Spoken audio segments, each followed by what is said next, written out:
राजनीति विज्ञान की कक्षा में आप सभी का स्वागत है। आज के लेक्चर का टॉपिक है Ram Manohar contribution in Indian political thought. भारतीय राजनीतिक चिंतन में राजा राम मोहन राय का योगदान, कंट्रीब्यूशन या उनकी भूमिका। यह टॉपिक बीए सेकेंड ईयर के थर्ड से second option Indian political thinker से लिया गया है। तो आइए आज के टॉपिक में हम डिस्कस करते हैं राजा राम मोहन राय के भारतीय राजनीतिक चिंतन में योगदान के बारे में। राजा राम मोहन राय को भारत का प्रथम आधुनिक राजनीतिक चिंतक माना जाता है। उनके धार्मिक, सामाजिक, आर्थिक, राजनीतिक विचारों में आधुनिक भारत की झलक मिलती है। उनको भारतीय पुनर्जागरण का अग्रदूत माना जाता है। वह एक राष्ट्रवादी राजनीतिक चिंतक थे। उन्होंने जीवन के हर क्षेत्र में सुधार के लिए कंपनी सरकार के सामने अपने विचार और सुझाव पेश किए। वर्षों से चली आ रही धार्मिक, सामाजिक कुरीतियों को समाप्त करने के लिए उन्होंने अपना पूरा जीवन धार्मिक व समाज सुधार आंदोलन में लगाया। उन्हीं के अथक वैदिक सुधार प्रयासों के बल पर आज के भारत का सामाजिक व राजनीतिक ढांचा काफ़ी आधुनिक और व्यवस्थित दिखाई देता है। भारतीय राजनीतिक चिंतन में उनका प्रमुख योगदान एक उनके कंसेप्ट पॉलिटिकल लिबरेशन के रूप में राजनीतिक मुक्ति की धारणा। राजा राम मोहन राय ने भारत के लिए राजनीतिक मुक्ति की धारणा प्रस्तुत की। उनकी राजनीतिक मुक्ति की धारणा गहरी और व्यापक थी। उनकी यह धारणा जाति, धर्म, भाषा, अक्षेत्र, देश, सीमा के क्षेत्र से के हस्तक्षेप से मुक्त थी। उन्होंने अमेरिका, फ्रांस, इटली, स्पेन के स्वाधीनता का दिल से समर्थन किया। उनकी राजनीतिक मुक्ति की धारणा अंतर्राष्ट्रीय थी, इसलिए उन्होंने पूरे विश्व के लोगों की राजनीतिक मुक्ति के प्रति अपना समर्थन व्यक्त किया। उनका मानना था कि इन स्वतंत्रता संग्रामों से लोकतांत्रिक भावनाएं एक न एक दिन भारत में भी न्यायिक प्रशासन की स्थापना व राजनीतिक मुक्ति दिलाने में सहायक होगी। राय पश्चिमी विचारक जर्मी बेंथम के उपयोगितावाद व जेम्स मिल के राजनीतिक दर्शन से काफ़ी प्रभावित हुई। विपिन चंद्र पाल ने कहा कि राम मोहन राय प्रथम व्यक्ति थे जिन्होंने भारत के राजनीतिक स्वतंत्रता का संदेश प्रदान किया। उनकी आत्मचेतना, आत्मविश्वास का लोगों की राजनीतिक अग्रिमता में उल्लेखनीय योगदान था। According to B.C. Paul, Ram Mohan Rai was the first to deliver the message to political freedom to India. His outstanding contribution toward the political advancement of his people was the new self-consciousness and self-confidence. राजा राम मोहन राय ने भारत में राजनीतिक मुक्ति के लिए, राजनीतिक स्वतंत्रता के लिए पश्चिमी देशों की राजनीतिक प्रणालियों का अध्ययन किया, विश्लेषण किया और यह निष्कर्ष निकाला कि जिस तरह से पश्चिमी देशों की राजनीतिक व्यवस्था स्वस्थ है, विकसित है, मजबूत है, उसी तरह भारत की भी राजनीतिक व्यवस्था कभी न कभी मजबूत होगी।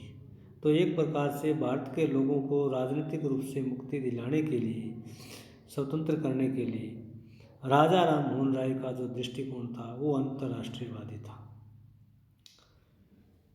राजा राम मोहन राय को भारत का जो नवजागरण है उसका अग्रदूत माना जाता है, prophet of Indian renaissance. Ram Mohan Roy के योगदान का मूल्यांकन करके ही उन्हें भारतीय पुनर्जागरण का अग्रदूत कहा जाता है। राय के जीवन काल में भारत अनेक टुकड़ों में बटा हुआ था। भारत में मुगल साम्राज्य अपनी अंतिम अवस्था में था। अंग्रेजों के आने से पहले भारत की सामाजिक, आर्थिक, राजनीतिक स्थिति काफ़ी दयनीय थी। राय ने ईस्ट इंडिया कंपनी के शासन में भारतीय हितों की पहचान की।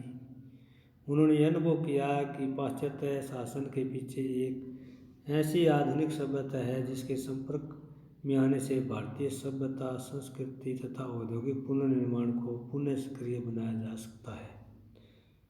उनका विश्वास था कि युग परिवर्तन के इस परिप्रेक्ष्य में भारत को मध्यकालीन अंधकार से निकालकर आधुनिक युग की नई रोशनी में लाया जा सकता है। उनका मानना था कि भारत के नवजागरण के लिए विदेशी शासन द्वारा संचालित शिल्प विज्ञान उपयोगी सिद्ध हो सकता है। राय ने पश्चिम के नए ज्ञान का समर्थन किया। उन्होंने देश को धार्मिक पाखंड से निकालकर असांप्रदायिक शिक्षा की नींव रखी।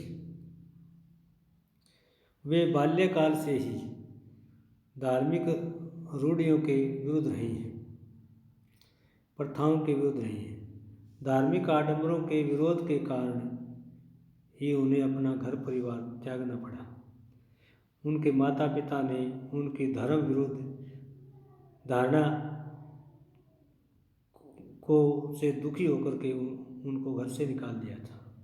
राय वे प्रथम भारतीय राजनीतिक चिंतक थे जिन्होंने प्राचीन भारतीय इतिहास, धर्म एवं साहित्यिक वैभव को आधुनिक पश्चिमी ज्ञान के परिप्रेक्ष्य में सही मूल्यांकन और प्रचार प्रसार की ओर ध्यान दिया। राय ने वैदिक युग के वैभव और विधा की श्रेष्ठता का न केवल प्रचार किया बल्कि इसकी आंतरिक शक्ति का सांस्कृतिक एवं सामाजिक परिवर्तन के लिए विनियोग किया। राय ने आत्मीय सभा और ब्रह्म समाज की स्थापना करके जाति भेद प्रथा, बहुविवाह, कन्या क्रय विक्रय प्रथा और नारी के समान अधिकारों के आंदोलन का नेतृत्व किया। उन्होंने देश में सामाजिक, आर्थिक, राजनीतिक, सांस्कृतिक के लिए पत्रकारिता को माध्यम बनाया। तो राय एक प्रकार से धार्मिक आडंबरों के विरोधी थे, धार्मिक कुरीतियों के विरोधी थे और उन्होंने भारतीय धर्म का, भारतीय संस्कृति का, भारतीय गौरवमय इतिहास का वास्तविक रूप में, व्यवहारिक रूप में अध्ययन किया, विश्लेषण किया और लोगों को भी पूरी तरह से जागरूक किया कि किस तरह से देश के लोग आत्मीय सभा का सदस्य बनकर के, ब्रह्म समाज का सदस्य बनकर के जाति प्रथा जैसी समस्याएं, बहुविवाह जैसी समस्याएं, कन्या क्रय विक्रय जैसी सामाजिक समस्याएं इत्यादि पर काबू पा सकते हैं। राय ने पत्रकारिता और प्रेस की स्वतंत्रता पर भी बल दिया। जर्नलिज्म और फ्रीडम ऑफ प्रेस उनका प्रमुख विषय था। इसलिए राय को भारतीय राजनीतिक चिंतन में पत्रकारिता और प्रेस की स्वतंत्रता के रूप में योगदान के रूप में देखा जाता है। उनका विचार था कि आधुनिक भारत के निर्माण में पत्रकारिता और प्रेस की स्वतंत्रता का महत्वपूर्ण योगदान रहेगा। उन्होंने प्रेस की स्वतंत्रता के लिए कंपनी सरकार से आग्रह किया। 15 मई 1818 को श्री हरिश्चंद्र राय ने बंगाल गजट नाम की एक साप्ताहिक पत्रिका निकाली। इसी पत्रिका में राय ने सती प्रथा पर अपना लेख प्रकाशित करवाया। J.K. बकिंघम ने अपनी पत्रिका कैलकटा जर्नल में राय के सुधारवादी आंदोलनों का समर्थन किया। राममोहन राय ने देशी पत्रिका को बढ़ावा देने के लिए 4 दिसंबर 1821 को संवाद कौमुदी का प्रकाशन किया। पत्रकारिता को ध्यान में रखते हुए 1822 में उन्होंने मिरातुल अखबार निकाला। यह अखबार कुछ ही समय में काफ़ी लोकप्रिय बन गया। हेस्टिंग के बाद मिस्टर एडम कार्यवाहक जनरल बने और उन्होंने प्रेस पर प्रतिबंध लगा दिया। 1823 में राय व उसके सहयोगियों ने सर्वोच्च न्यायालय और किंग इन काउंसिल में इस प्रतिबंध के विरुद्ध अपील की। राय ने अपनी विचारों के माध्यम से, भाषणों के माध्यम से कहा है कि प्रेस अधिनियम में ज्ञान विज्ञान के प्रसारण पर पूरी तरह से अगर रोक लग जाएगी तो ये जो है बिल्कुल लोगों की स्वतंत्रता का हनन होगा। सुप्रीम कोर्ट में न्यायाधीश ने प्रेस प्रतिबंध को उचित ठहराया। इसके बाद राय और उसके साथियों ने इंग्लैंड के राजा के पास अपील की, लेकिन अंग्रेजी शासन को बनाए रखने के लिए इसकी अपील पर कोई सकारात्मक निर्णय नहीं दिया गया। बीबी मजुमदार का कहना है कि राय ने भारतीय प्रेस के लिए पूर्ण स्वतंत्रता का दावा नहीं किया। वास्तव में यह प्रतिबंधों के विरुद्ध नहीं था, बल्कि स्वेच्छाचारी प्रतिबंधों के विरुद्ध था।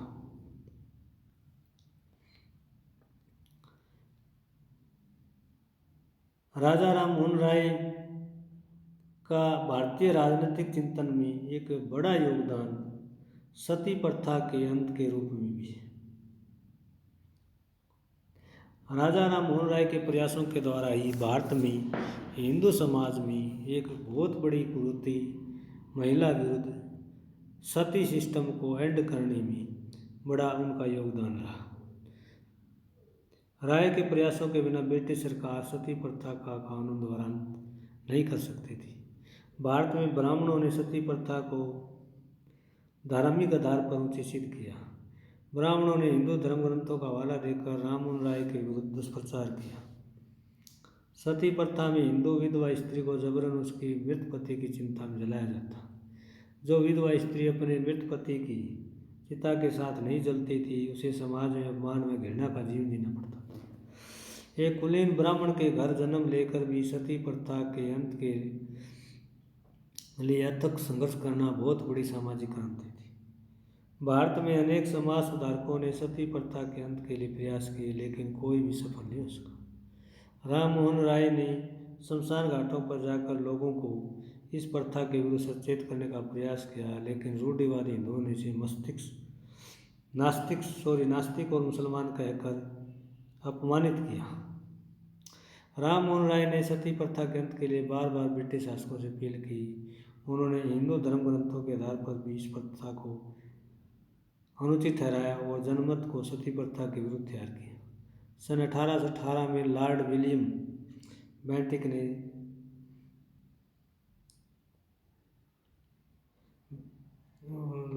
बेंटिक भारत के गवर्नर जनरल बने तो राय ने स्वयं उनके साथ अपने सहयोगियों के साथ उपस्थित होकर सती प्रथा के अंत की अपील की।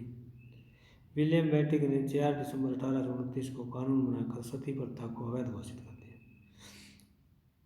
राजा राम मोहन राय के प्रयासों के बगैर ब्रिटिश सरकार हिंदू धर्म की इस कुप्रथा का कभी अंत नहीं कर सकती।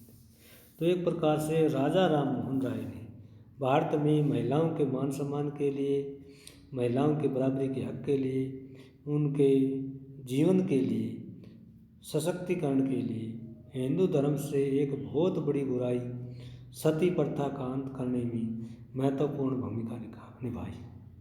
भारतीय राजनीतिक चिंतन में उनका योगदान नारी जाति की भूमिका के रूप में एक बहुत बड़ा योगदान है कि बहुत लंबे समय से भारत में ब्राह्मणों ने, पंडितों ने धर्मशास्त्रों का आधार मान करके एक जिंदा स्त्री को अपने मृत पति साथ जलने के लिए पूरी तरह से मजबूर किया।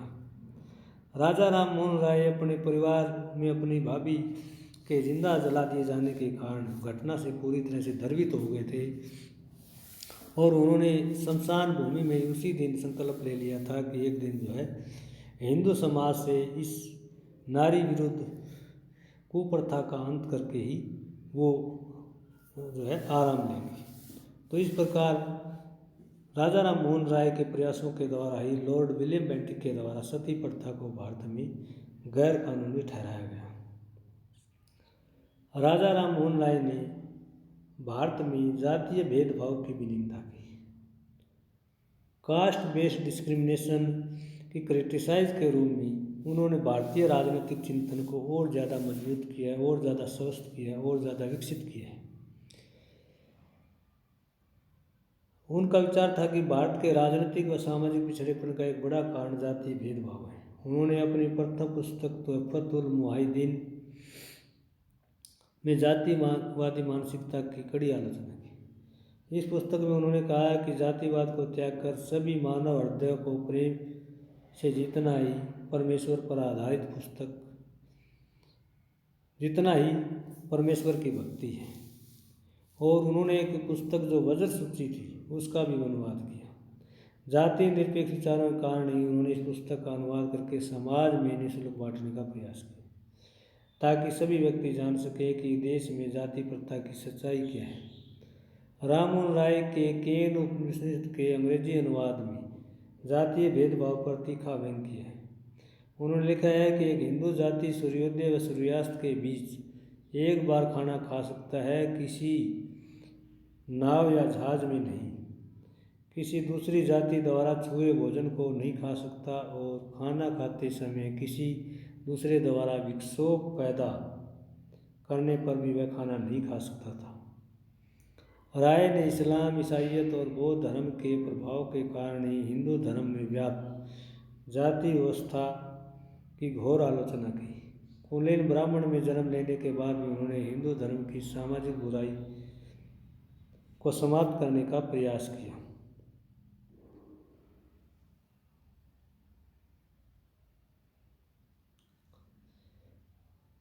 राय ने ब्रह्म समाज की स्थापना करके भी भारतीय राजनीतिक चिंतन को विकसित किया है।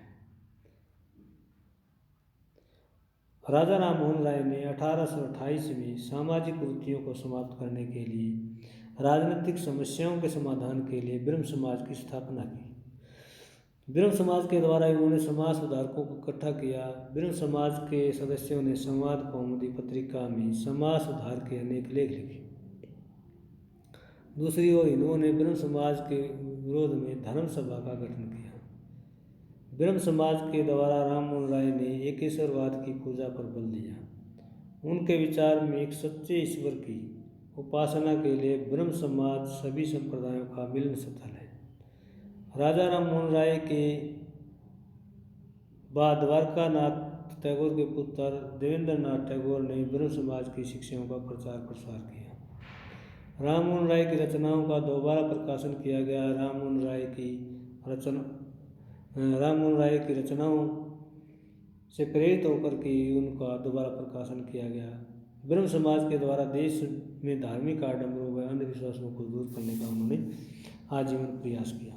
तो एक प्रकार से राजा राममोहन राय ने 1828 में ब्रह्म समाज की स्थापना की, ब्रह्म गीतों की रचना की और बताया कि ईश्वर एक है, उसे कई स्वरूपों में नहीं देखा जा सकता।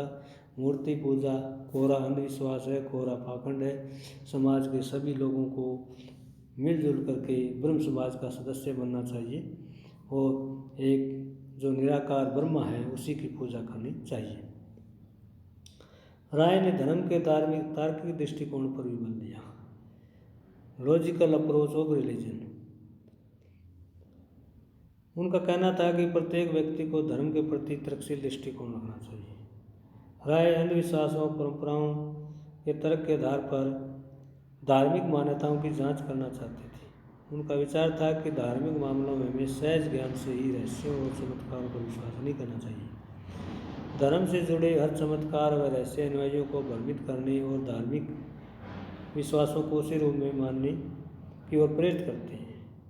उन्होंने जनता से अपील की वे अपने मस्तिष्क को शुद्ध करें और अज्ञान को दूर करने का प्रयास करें। वे आम जनता को शास्त्रों की वास्तविक व्याख्या से परिचित करवाना चाहते थे। उनका कहना था कि धार्मिक व्यक्तियों द्वारा मूर्तियों को कपड़े पहनाना, भोजन खिलाना एक प्रकार का धार्मिक पाखंडवाद को ही बढ़ा देना है। उन्होंने स्वयं कहा, मैं ब्राह्मणों के कर्मकांडों का विरोध करता हूँ और ये प्रार्थना करता हूँ कि शीघ्र हिंदू समाज पाखंड को छोड़कर केवल एक परमात्मा की पूजा करने लगेंगे और दूसरों के साथ वही व्यवहार करें जो अपने साथ चाहते हैं। तो राजा राममोहन राय ने धर्म के परंपरागत दृष्टिकोण की जगह वैज्ञानिक दृष्टिकोण, तार्किक दृष्टिकोण पर बल दिया है। उनका कहना था कि प्रत्येक व्यक्ति को धार्मिक मान्यताओं, धार्मिक विश्वासों को तर्क के आधार पर जांच पड़ताल करके ही अपने विश्वास को सहेजना चाहिए। किसी प्रकार के अंधविश्वास, किसी प्रकार के चमत्कार, किसी भी प्रकार के रहस्य पर विश्वास नहीं करना चाहिए, क्योंकि धार्मिक रहस्य, धार्मिक चमत्कार आदमी की जो बुद्धि है, विवेक है, तर्कशीलता है, उसका पूरी तरह से खंडन करते हैं, उसका पूरी तरह से तर्कशीलता को समाप्त करते हैं, विवेक को समाप्त करते हैं। इसलिए प्रत्येक व्यक्ति को धर्म के प्रति तार्किक होना चाहिए, तर्कशील होना चाहिए, विवेकशील होना चाहिए। राय ने वैज्ञानिक शिक्षा पद्धति पर बल देकर के भारतीय राजनीतिक चिंतन को मजबूत किया है। उन्होंने कहा कि परंपरागत शिक्षा की जगह हमें वैज्ञानिक शिक्षा पर ज़्यादा प्रचार प्रसार करना चाहिए, क्योंकि वेस्टर्न कंट्रीज, यूरोपियन कंट्रीज इसलिए ज़्यादा विकसित हो गए, इसलिए ज़्यादा आर्थिक रूप से संपन्न हो गई कि उन देशों में वैज्ञानिक शिक्षा प्रणाली के अध्ययन अध्यापन पर बल दिया जाता है, जबकि भारत में परंपरागत या धर्म आधारित शिक्षा प्रणाली पर बल दिया जाता है। इसलिए भारत जो है उन देशों के मुकाबले बहुत काफ़ी जो है पिछड़ा हुआ है।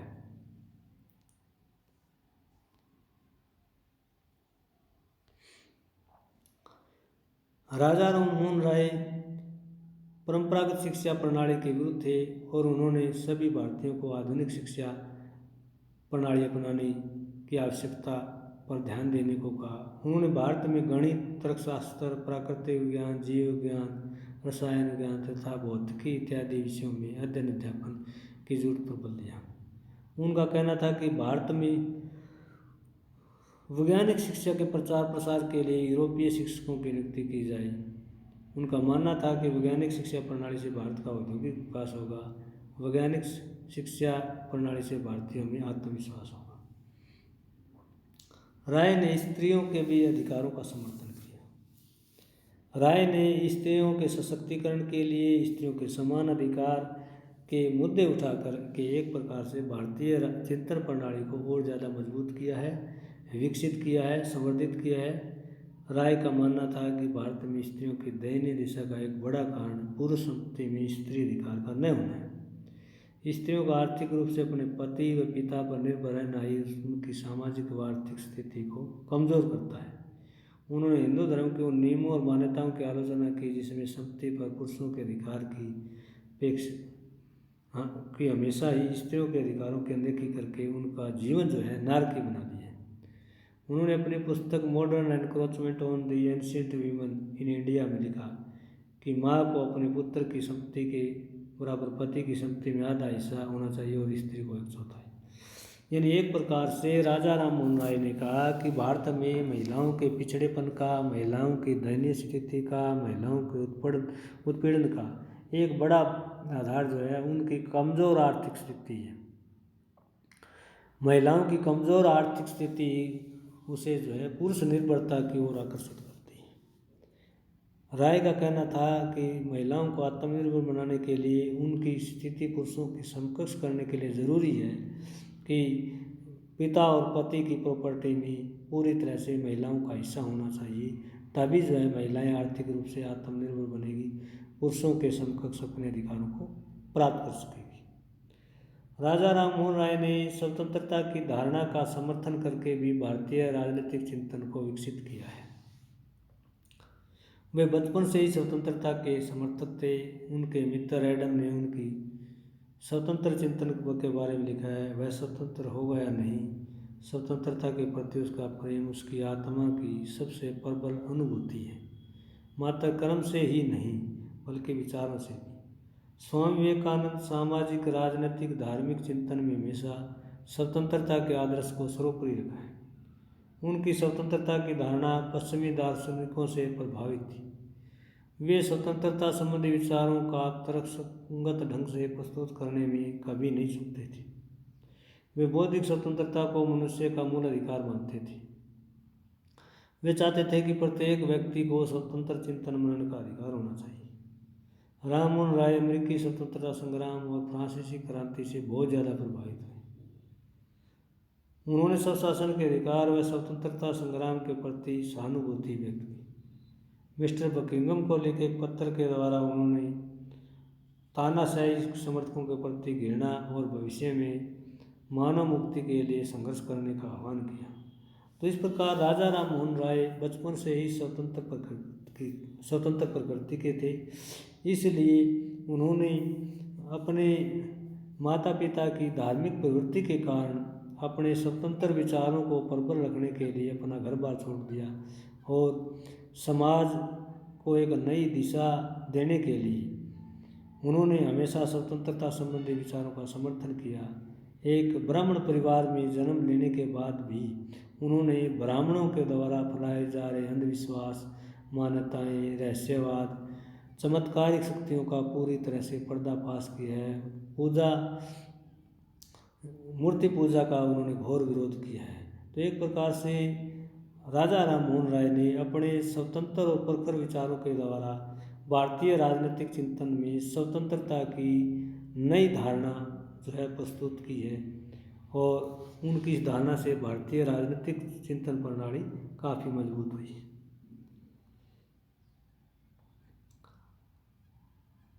राजा राम मोहन राय को एक उदारवादी विचारधारा का भी समर्थक माना जाता है। लिबरल आइडियोलॉजी का सपोर्टर माना जाता है उन्हें। एक उदारवादी के रूप में भारतीय राजनीतिक चिंतन में उन्होंने महत्वपूर्ण योगदान दिया।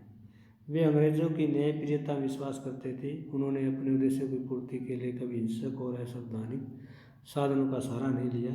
उन्होंने देश की विभिन्न समस्याओं के समाधान के लिए सार्वजनिक सभाएं की। उन्होंने अनेक संगठनों के माध्यम से कंपनी सरकार को देश की समस्याओं के बारे में अनेक ज्ञापन पत्र दिए, और सरकार तक जनता की आवाज़ पहुँचाने के लिए अनेक शिष्टमंडल भेजे।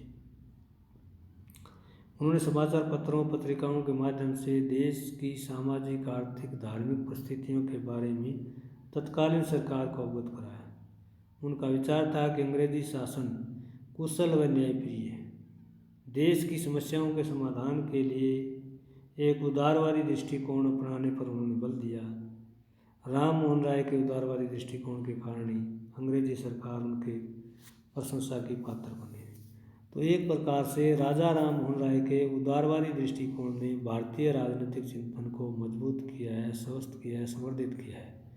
वे हमेशा ही उदारवादी विचारधारा के साथ अंग्रेज़ों के सामने अपने देश के लोगों की समस्याएं रखते रहे, ज्ञापन पत्र देते रहे, समाचार पत्र पत्रिकाएं देते रहे। कभी भी उन्होंने हिंसक आंदोलन का समर्थन नहीं किया। राम मोहन राय को प्रशासनिक सुधार में योगदान के रूप में भी याद किया जाता है। प्रशासनिक सुधार के क्षेत्र में राम मोहन राय ने महत्वपूर्ण योगदान दिया। उन्होंने प्रशासनिक सुधार के लिए इंग्लैंड के हाउस ऑफ कॉमन द्वारा नियुक्त प्रवर समिति के सामने न्याय, राजस्व, भूमि व्यवस्था और दूसरे मुद्दों पर अपने लिखित सुझाव पेश किए।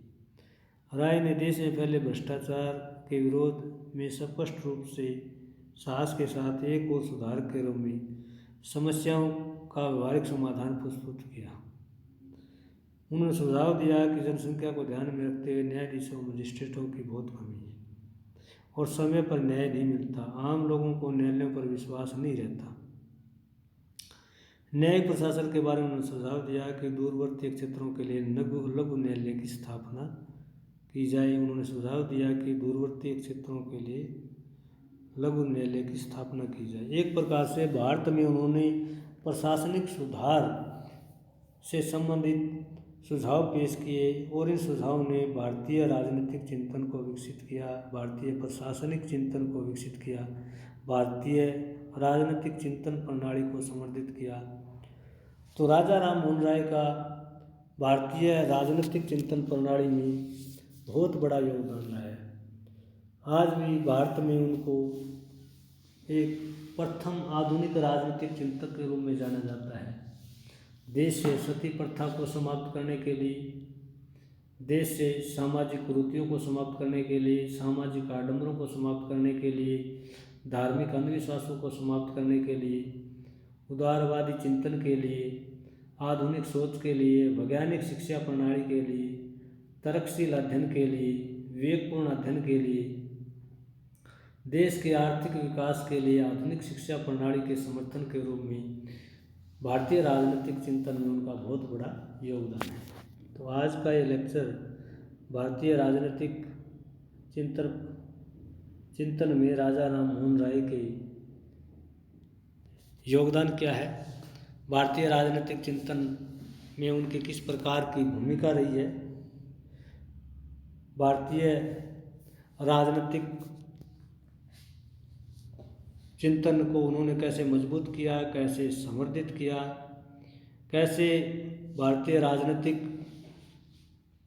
प्रणाली को उन्होंने एक नई दिशा दी, राजनीति में उन्होंने किस तरह के नए एक्सपेरिमेंट किए, किस तरह का उन्होंने प्रैक्टिकल अपना अनुभव दिखाया कि समाज को सुधारने के लिए, राजनीतिक व्यवस्था को सुधारने के लिए, प्रशासनिक व्यवस्था को सुधारने के लिए उनका योगदान जो है अमूल्य रहा है। तो आज का ये लेक्चर यहीं समाप्त होता है। आप सबका धन्यवाद।